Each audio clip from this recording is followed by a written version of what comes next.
আজকে ক্রাইমের যে সত্য ঘটনাটা শুরু করছি সেটা 3 ডিসেম্বর 2025 বুধবার। ঘটনাটা ঘটেছিল বিহারের আরারিয়া জেলার একটা চৌরাস্তাতে। ঘটনাটা কি ছিল সেটা জানার জন্য আরো 2 বছর পেছনে 2023 সালে যাব। 2023 সালে উত্তরপ্রদেশের বারাবাঙ্কি জেলার হজরতগঞ্জ নামের একটা এরিয়াতে থাকতো হজরতগঞ্জের রেভিনিউ ইন্সপেক্টর লক্ষ্মীকান্ত বর্মার বাড়ি। তার 3 মেয়ে 2 ছেলে অঙ্কিত আর অনুরাগ। তাদের বয়স 16 আর 18। তারা স্টুডেন্ট। তার যে 3 মেয়ে, বড় মেয়ে জ্যোতি, তারপরের মেয়ে জুলি আর তারপরের মেয়ে শিবানী, 3জনেই মেধাবী ছাত্রী, নিজেদের স্কুলের ক্লাসের আর স্কুলের টপার। তারা বিভিন্ন সরকারি প্রতিযোগিতামূলক পরীক্ষাতে উত্তীর্ণ হওয়ার জন্য পড়াশোনা করত, কোচিং করত। সারাদিনই 3 বোন পড়াশোনার মধ্যে কাটাতো। তারা সেখানকার প্রাইমারি স্কুলের টিচার হওয়ার যে পরীক্ষা সেটা দিয়েছিল।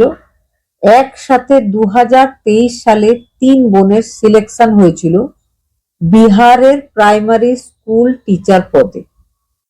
সেই সময় এই ফ্যামিলিটা সোশ্যাল মিডিয়াতে বা বিভিন্ন নিউজ চ্যানেলগুলোতে নিজের একটা জায়গা তৈরি করে নিয়েছিল, কারণ একসাথে একইবারে 3জন মেয়ে স্কুল টিচার পদে নিযুক্ত হয়েছিল। বড় মেয়ের পোস্টিং ছিল পাটনা, মেজো মেয়ের পোস্টিং ছিল সমস্তিপুর, আর আজকের ঘটনা যে মেয়েকে নিয়ে, একদম ছোট মেয়ে, নাম শিবানী বর্মা, তার পোস্টিং হয়েছিল আরারিয়াতে একটা প্রাইমারি স্কুলে, যেখানে ক্লাস 1 থেকে 5 পর্যন্ত পড়াশোনা করানো হতো। 3 বোন একসাথে বিহারের উদ্দেশ্যে রওনা হয়েছিল। সঙ্গে ছিল বাবা আর 2-1জন আত্মীয়। সেখানে গিয়ে মেয়েদের জন্য ঘর ঠিক করা হয়। সবাই একটা করে স্কুলের কাছাকাছি ঘর নিয়ে থাকা শুরু করে, নিজেদের ডিউটি শুরু করে। শনি রবি যখন তাদের স্কুলের ছুটি হতো, 3 বোন একসাথে দেখা করত। একবার এক এক বোনের বাড়িতে 3জন যেত, সময় কাটাতো। এইভাবেই তারা 2 বছর কাটিয়েছিল। শিবানীর রোজকার রুটিন ছিল সকালবেলায় 8:30টার সময় সে নিজের স্কুটি নিয়ে নিজের স্কুলের উদ্দেশ্যে বেরোতো।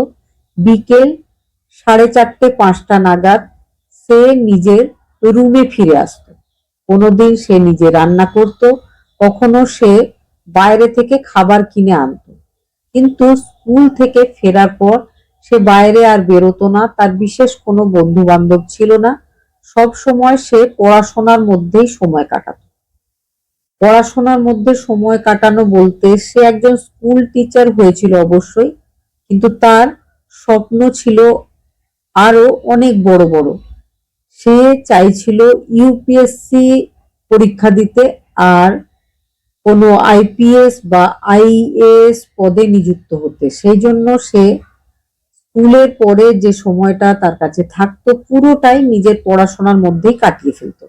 তার কোনো বিশেষ বন্ধু বান্ধব ইত্যাদি ছিল না। তবে আশেপাশের লোকজন, প্রতিবেশীরা, স্কুলের সবাই তাকে খুব পছন্দ করত। স্কুলের স্টুডেন্টদের মধ্যেও সে ছিল একজন প্রিয় শিক্ষিকা। 3 ডিসেম্বর 2025 বুধবার সকালবেলায় সে খুব ভালো করে নিজের মাথায় ওড়না পেঁচিয়ে, তার উপর একটা হেলমেট পরে নিজের স্কুলের উদ্দেশ্যে যাচ্ছিল।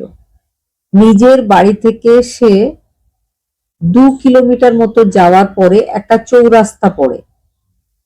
বর্তমানে মানে 2025 সালে সে যে ভাড়া বাড়িটাতে থাকছিল, সেই ভাড়া বাড়িটাতে সে 3 মাস আগে নতুন এসেছিল। তার আগে সে নিজের স্কুল থেকে প্রায় 10 কিলোমিটার দূরে একটা অন্য এরিয়াতে অন্য ভাড়া ঘরে থাকতো। তবে 10 কিলোমিটার সে স্কুটি চালিয়ে রোজ আসতো যেত, সময় নষ্ট হচ্ছিল, সেই সঙ্গে রাস্তায় মাঝে মাঝে জ্যাম ছিল, তাই সে অন্য একটা বাড়ি খুঁজে নিয়েছিল নিজেই। স্কুল যাতায়াতের পথে সে একটা বাড়ি দেখতে পেয়েছিল। সে দেখেছিল যে সামনে কিছু দোকান ঘর, আর সেখানেই একটা বোর্ডে লেখা রয়েছে যে এখানে ঘর ভাড়া দেওয়া হয়। সে বাড়ির মালিক আর মালকিনের সাথে গিয়ে কথা বলে। কথা বলার পরে সেখানে একটা ঘর ঠিক করা হয়। 1500 টাকা মান্থলি রেন্টে সে সেই ভাড়া ঘরে এসে 3 মাস ধরে থাকতে শুরু করেছিল। তার অনেকটাই সময় বেঁচে যাচ্ছিল। খুব কম সময়ের মধ্যে সে স্কুল পৌঁছে যাচ্ছিল, আবার স্কুল থেকে ফিরে এসে সে নিজের পড়াশোনায় মন দিতে পারছিল। কিন্তু ঘটনার দিন 2 কিলোমিটার যাওয়ার পরে তার সাথে একটা দুর্ঘটনা ঘটে গেছিল। কি ছিল সেই দুর্ঘটনাটা? শীতকালে সকালবেলা, গ্রামীণ এলাকা, লোকজন বিশেষ রাস্তায় ছিল না।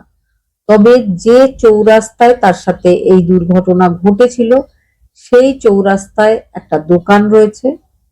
দোকান এক ভদ্রমহিলার দোকান। তার হাজবেন্ড কোনো কাজে বাইরে ছিল। ভদ্রমহিলার দোকানে ছিল। কিছুক্ষণ আগেই সে স্নান করার জন্য বাড়ির ভেতরে গেছিল। দোকানের শাটারটা নামিয়ে দিয়েছিল। রাস্তায় কেউ ছিল না, একদম নির্জন জায়গা। সে হঠাৎ করে খুব জোরে একটা আওয়াজ পেয়েছিল। ছুটে সে বাইরে বেরিয়ে আসে জানার জন্য যে কি হয়েছে। সে দেখতে পায় একটা মেয়ে রাস্তায় পড়ে রয়েছে, পাশেই পড়ে আছে তার স্কুটি, আর তার গলায় একটা আঘাত, আঘাত থেকে রক্ত বেরোচ্ছে। ব্যাপারটা দেখে সে চিৎকার করে। খুব কাছাকাছি দোকান ছিল না, তার দোকান থেকে একটু দূরে দূরে দোকান ছিল। সে সেখানে ছুটে যায়, গিয়ে সেখানে জানায় যে তার দোকানের ঠিক সামনে একটা মেয়ের গলায় কেউ হয়তো গুলি করেছে বলে তার মনে হচ্ছে, কারণ খুব জোরে সে শব্দ পেয়েছে। শুধু সে নয়, আশেপাশের এলাকার সমস্ত লোকজনেরা সেই আওয়াজটা পেয়েছিল। সে কিছু লোককে ডেকে সেখানে নিয়ে আসে। সেখানে আসার পরে পুলিশকেও খবর দেওয়া হয়। পুলিশ আসলে সেই মেয়েটাকে সেখান থেকে তুলে নিয়ে জেলা হসপিটালে নিয়ে যাওয়া হয়। তবে জেলা হসপিটালে যাওয়ার পরে জানা যায় যে মেয়েটা আর বেঁচে নেই, অনেকক্ষণ আগেই সে মারা গেছিল। তার গলার কাছে ছিল গুলির আঘাত। এই ঘটনা ঘটে গেছে। মেয়েটার কাছে যে পার্স ছিল, যেটা নিয়ে সে স্কুলে যাচ্ছিল, তার মধ্যে তার ঠিকানা, তার অন্যান্য ফোন নাম্বার, তার ফোনে সবকিছুই ছিল। সেগুলোতে খবর দেওয়া হয়।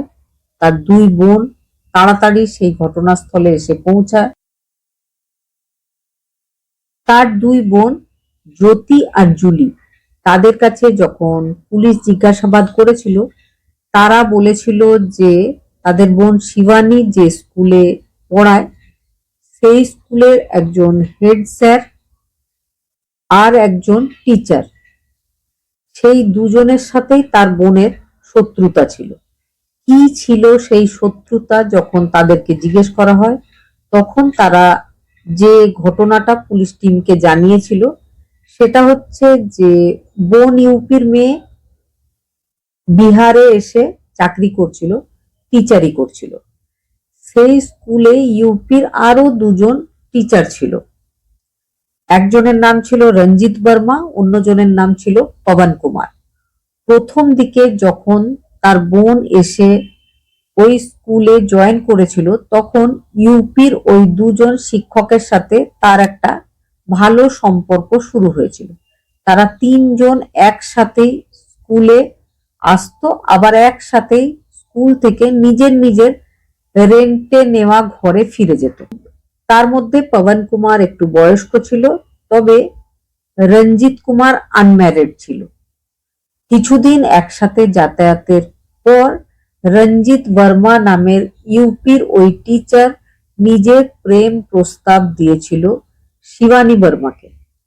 শিবানী কিন্তু সঙ্গে সঙ্গে না করে দিয়েছিল, কারণ সে বলেছিল তার জীবনে আরো অনেক জরুরি কাজ আছে, সে বিয়ের ব্যাপারে এক্ষুনি ভাববে না, কারণ তার বড় দুটো দিদিও রয়েছে, দিদিদের বিয়ে হবে, তারপরে সে বিয়ে করবে। আর তাছাড়া এখন সে বিয়ের ব্যাপারে বা এই ধরনের ব্যাপারে জড়াতে চাইছে না। এখন তার একটাই উদ্দেশ্য যে সে ইউপিএসসি পরীক্ষা দেবে আর পরীক্ষাতে উত্তীর্ণ হবে যে কোনো ভাবে। এই ব্যাপারটা রঞ্জিত বর্মার ভালো লাগেনি। রঞ্জিত বর্মা কিন্তু তারপর থেকেই তাকে সবসময় বিরক্ত করত, কারণ আগে রঞ্জিত বর্মার বাইকে করে রঞ্জিত বর্মা, পবন কুমার আর শিবানী শর্মা 10 কিলোমিটার দূরে ভাড়া ঘরে থাকতো, আর তার বাইকে করেই সে পেছনে বসে স্কুলে আসতো। এই ধরনের বিয়ের প্রস্তাব দেওয়ার পরে সে রঞ্জিত বর্মার সাথে কথা বলা বন্ধ করে দেয়, নিজের একটা স্কুটি কেনে সেই স্কুটিতে যাতায়াত করা শুরু করে। স্কুলের যে হেডমাস্টার উমেশ কুশওয়াহা, তার কাছে কমপ্লেন করা হয়েছিল।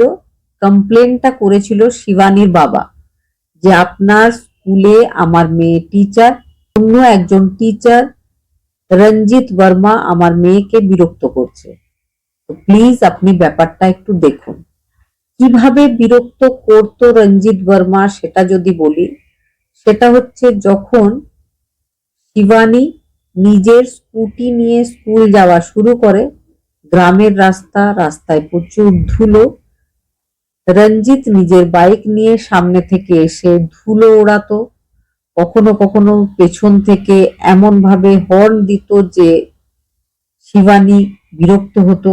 দিন দিন এই বিরক্ত করাটা বেড়েই চলেছিল, এমনকি সে মাঝে মাঝে শিবানীকে বলতো যে বিয়ে করতেই হবে, না হলে কিন্তু তুমি এই স্কুলে ডিউটি করতে পারবে না। বারবার এইভাবে রঞ্জিত বর্মা বিরক্ত করছিল। এই জন্য যখন হেডমাস্টারকে বলে কোনো কাজ হয়নি, তখন তারা নিজেদের কিছু আত্মীয় ইউপি পুলিশে ছিল, তাকে দিয়ে তারা হেড স্যারের কাছে কমপ্লেন করিয়েছিল। একবার পুলিশ স্টেশনে গিয়ে রঞ্জিত বর্মার নামে একটা এফআইআরও করা হয়েছিল।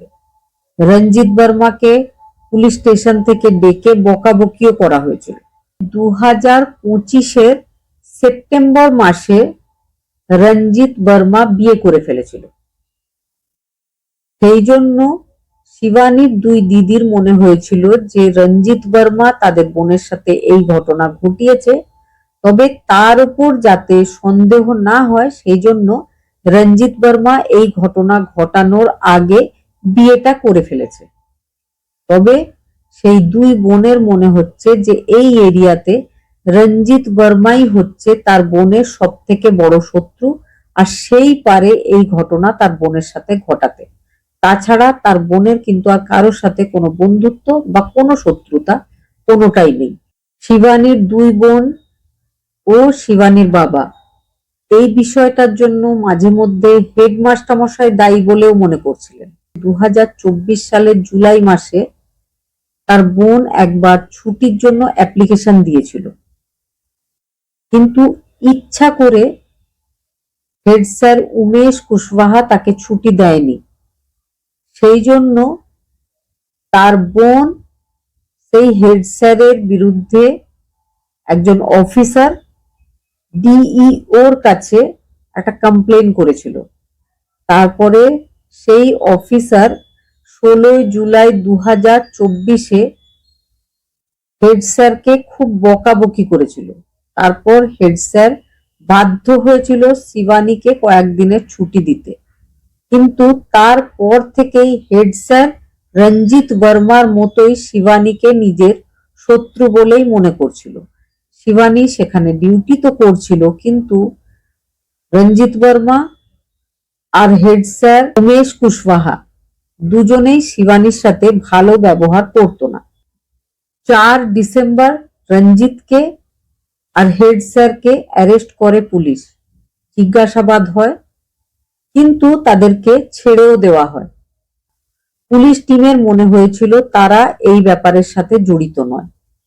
তারপরে পুলিশ শুরু করে নিজের ইনভেস্টিগেশন, যে চৌরাস্তাতে ঘটনাটা ঘটেছিল সেখানে বা যে বাড়িতে সে ভাড়ায় থাকতো, আশেপাশের যে প্রতিবেশীরা ছিল বা যে রাস্তা দিয়ে সে যাতায়াত করত সেই এরিয়া, পুরো শহরের বিভিন্ন সিসিটিভি চেক করা হয়।